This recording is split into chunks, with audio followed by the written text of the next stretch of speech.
Oil పామ్‌ను రైతాంగం మధ్యలోకి తీసుకెళ్ళి ఇంకా రానున్న రోజుల్లో ఈ రోజున 3000 ఎకరాల్లో పెద్దపల్లి సాగుగా ఆయిల్ పామ్ తీసుకురావడం జరిగింది.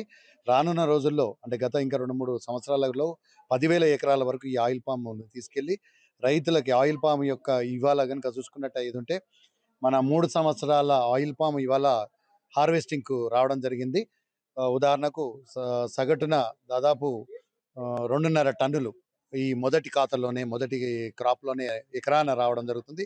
రూ. 19,000 ఈ గిల కాస్ట్ చూసుకున్నట్టయితుంటే 2.5 టన్నులు అయ్యేదుంటే దాదాపు 50,000 పైన ఎకరాన ఒక ఫస్ట్ పికింగ్‌లో వస్తుంది. ఇంకొక 6 నెలలకు మళ్ళీ ఒక 50,000 వస్తుంది.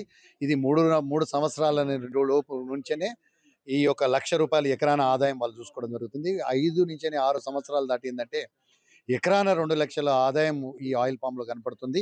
ఈ ఒక్క పంటలోనే రైతులకు నికర ఆదాయం అంటే రైతు రూ. 2,00,000 నిరంతరంగా అంటే ఈ యొక్క గొల్లలు ప్రతి నెల వస్తుంటాయి కాబట్టి మనకు ఉద్యోగ రీత్యాలో ఏ విధైతే మంత్లీ సాలరీ ఉంటుందో లేదా రిటైర్డ్ ఆఫీసర్‌కి పెన్షన్‌గా ఏ విధంగా వస్తుందో ఈ ఆయిల్ పామ్‌ను రైతాంగం నెలవారీగా ఆదాయం చూసేది ఆయిల్ పామ్‌లో ఉందని చెప్పి రైతులకు ఈ యొక్క ఆర్థిక పరిస్థితిని కూడా వివరించడం జరిగింది.